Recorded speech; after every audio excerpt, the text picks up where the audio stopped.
everybody, welcome back to my channel, or welcome to my channel. My name is Sadara Hart Smith, and today is my long-awaited room tour / chapter reset. As some of you may have noticed, at the end of my last video I said hopefully soon I would be doing a room tour showing how I use subliminals for healing. And it was around my birthday, so I'm like, why don't I just make a birthday vlog? I'll show my room, because I needed to clean my room, so that's really why I said it, because that will push me to clean my room. You know how many times I cleaned my room, and then by the time I wanted to make the video, it was just messy.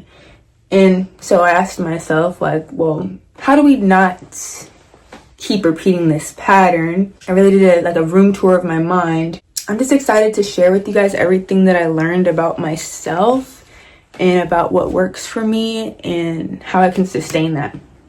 This has been a big shift for me, and I'm excited to share everything. I got my wolf energy.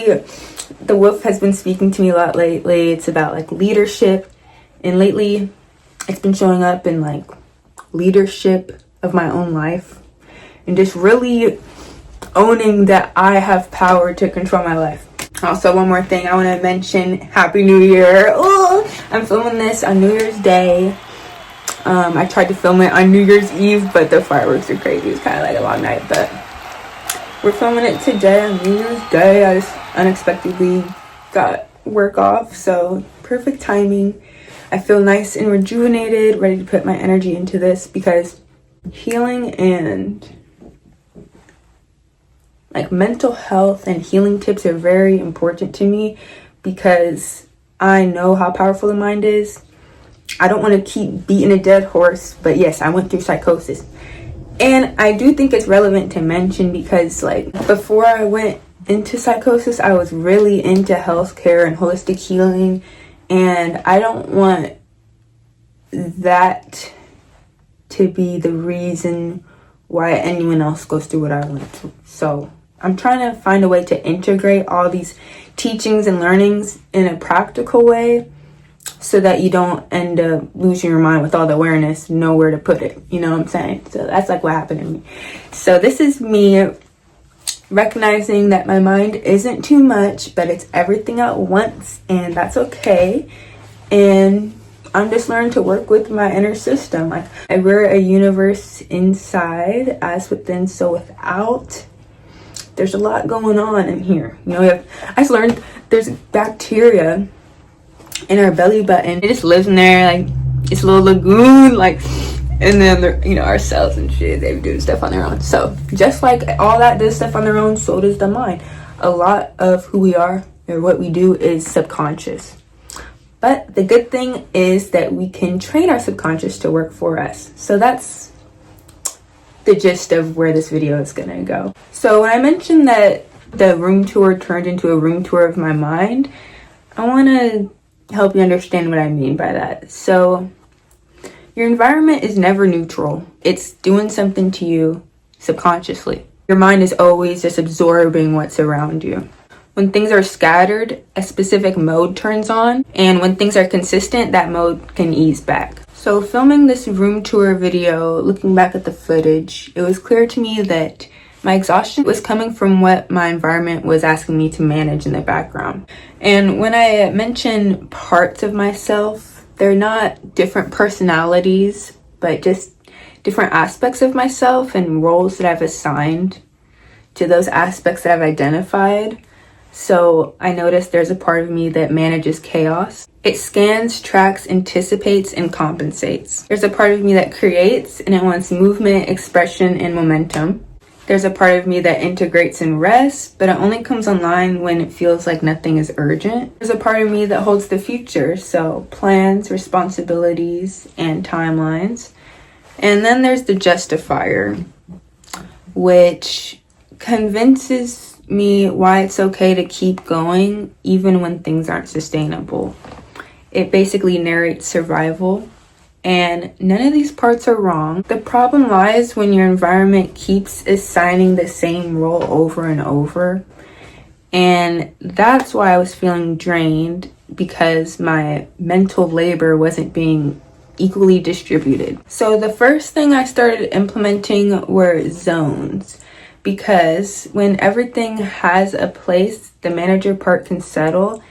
And it's basically like your room is making decisions for you. So basically, I put, like, by my bed, I have a journal because I want to get more into journaling, yet I'm always in bed. So put it right next to me, reduce that friction, you know? I also have a whiteboard by my bed because, of course, right before I'm trying to fall asleep, I remember everything I have to do. So that's been helpful. Just write it down, get it out my mind. And of course, like other obvious zones, like I call it my growth wall. It has a plant and affirmations and a big mirror. I have all my adornments there so I can make it a whole moment when I'm getting ready. And I also have like organization tools for anything that I would need when I'm just leaving the house or just coming back home. It's very nice having everything just right there. Yeah, then I have all like my fun stuff, oracle cards, just random things on this like bookshelf. If I'm feeling bored, I can just go to the bookshelf, see what I have, you know? So this ties in with the zones, but this tip has really helped me out, putting everything back in the same place every time. No, ooh, it's one little thing, I'll put it back later. Ooh, it's right next to it, what? The thing is, like when you put things back in the same place, it closes mental loops. So an open loop keeps part of your mind slightly active. It's like trying to remind you, oh, don't forget to put that away. You know, it's just like, you can imagine how like if you have like 30 things that you did that for, it's gonna cause some mental strain. So putting things back in the same place is nice because it automatically closes that mental loop and clears up so much more space for whatever else you want to do with your life. All right, so now we'll get into the juice of how I use subliminals in my spaces. So I really am big about symbols and colors. Whatever makes me feel good, I want that in my space. So I have a lot of plants, greenery, and pink and twinkling gold and white and brown because those colors stabilize me and make me feel safe and comfortable. But in contrast, like my art room is all white because I know that when I'm using this space, I want my creative part to shine, and creative energy needs freedom and it also needs containment. So white space is nice because it allows you to generate ideas without it becoming overwhelming from all of the ideas bouncing off of each other. And even if you have one room, just having like one desk that's white or just implementing white space into a zone that you create could be beneficial. So yeah, just going into more examples of my symbolism that I use. I have a lot of sacred geometry. I found some cool wooden stencils on Etsy.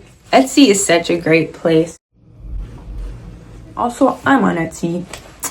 Check me out. I know I haven't really been making that much art lately, but I still make art just when I can. You know, I'm trying not to pressure myself anymore, you know, doing this parts work. Learning about my creative part, it works best when it's inspired and not feeling like it's forced.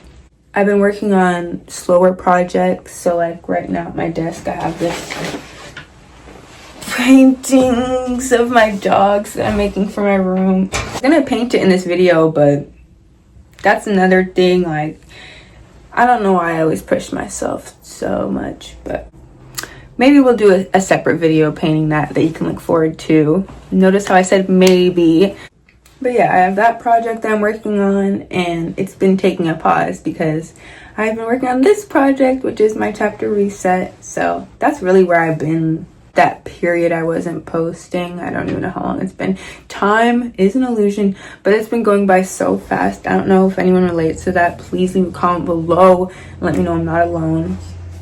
But yeah, moving on, I noticed that there's a part of me that holds the future. So I noticed it gets tense when it feels like everything is floating, and it relaxes when it knows that things are being tracked internally.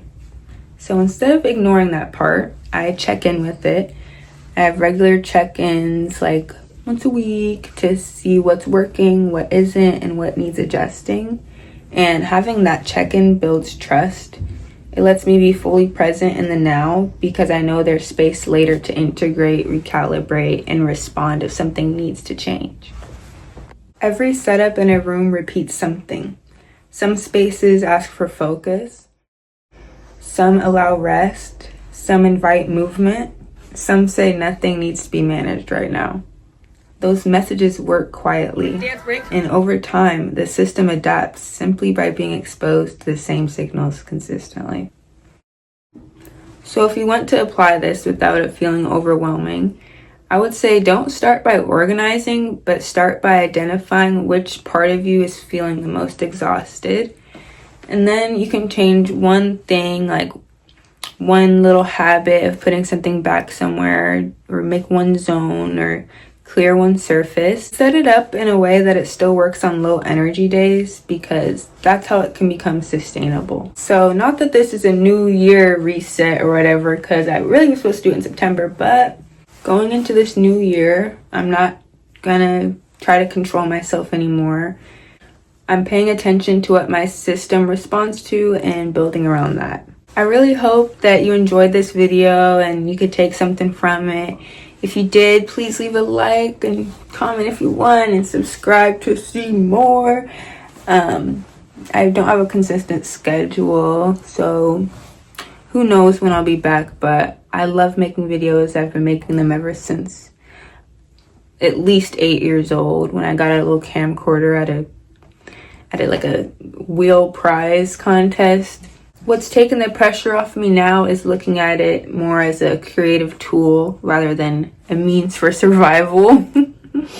Because the way things are looking, man, I don't know what is going on with AI and everything. Like, I'm just going to keep building my creativity and every part of me and seeing where that leads me.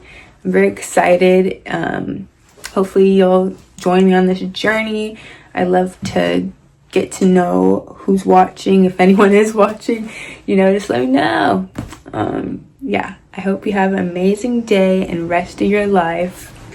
Bye.